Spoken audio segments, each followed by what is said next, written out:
Hello guys, good afternoon. তো সবাই কেমন আছে? আশা করি অনেক ভালো আছো। আর আমি আজকে তোমাদেরকে একটা কথা বলতে এলাম। আজকে তো আমি ব্লগ পোস্ট করিনি, তো একটু শরীরটা খারাপের জন্য ব্লগ পোস্ট করতে পারিনি আমি আর কি। তবে আমি আজকে একটা ব্লগ পোস্ট করব। ব্লগটা পোস্ট করতে করতে 3-4 বেজে যেতে পারে।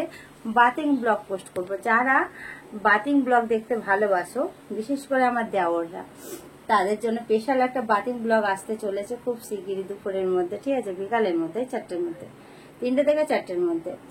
তো সবাই দেখে নিও। আর সবাই কেমন আছে একটু কমেন্টে জানিও। অনেকক্ষণ পর মানে তোমাদের সাথে গল্প করতে এলাম। গল্প না করলে তো আমার একদম ভালো লাগে না, আর বিশেষ করে আমার টাইম কাটে না। সত্যি করে বলছি, আমি রান্না বান্না করছি,